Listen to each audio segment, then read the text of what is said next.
Hello bachcho, let's read the question. The question says, which of the following molecules may be used as respiratory substrates? First, fats. Second, carbohydrates. Third, proteins. Fourth, nucleic acid. Question में हमें बोला है कि given options में से कौन से ऐसे मॉलिक्यूल्स हैं जिन्हें हम रेस्पिरेटरी सबस्ट्रेट्स की तरह यूज कर सकते हैं. और ये मॉलिक्यूल्स कौन से हैं? These are fats, carbohydrates, proteins and nucleic acid. हमारे पास 4 ऑप्शंस हैं. हमें इन 4 ऑप्शंस में से correct combination of molecules choose करना है जिन्हें हम रेस्पिरेटरी सबस्ट्रेट्स की तरह यूज कर सकते हैं.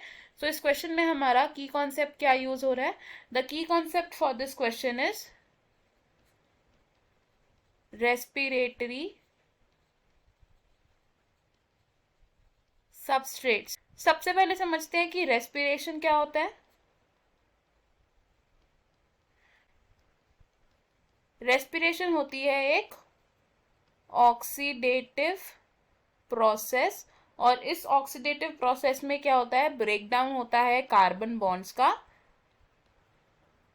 Breaking of carbon bonds through oxidation. और किस लिए होता है ये ब्रेकडाउन? To liberate energy. अब जिन कंपाउंड्स के कार्बन बॉन्ड्स का ब्रेकडाउन होता है, इन कंपाउंड्स को हम क्या कहते हैं? Respiratory substrates. तो रेस्पिरेटरी सबस्ट्रेट्स को हम डिस्क्राइब कर सकते हैं as the compounds that undergo oxidation to liberate energy. तो रेस्पिरेटरी सबस्ट्रेट्स की तरह हम कौन कौन से मॉलिक्यूल्स को यूज कर सकते हैं ये देखते हैं. तो हमारे जो मोस्ट प्रेफर्ड रेस्पिरेटरी सबस्ट्रेट्स हैं, दीज आर कार्बोहाइड्रेट्स. कार्बोहाइड्रेट्स की कौन सी फॉर्म को यूज किया जाता है रेस्पिरेशन के लिए? यूजुअली ग्लूकोज को यूज किया जाता है, एंड देन ग्लूकोज का ब्रेकडाउन होता है in successive events to liberate energy. और कौन कौन से सबस्ट्रेट्स यूज कर सकते हैं हम for respiration? It can be proteins. तो प्रोटीन्स डायरेक्टली यूज नहीं होते रेस्पिरेशन की प्रोसेस में. प्रोटीन्स को हमें डिग्रेड करना पड़ता into amino acids, and depending upon the type of amino acids ये क्या करते हैं? Enter Krebs cycle.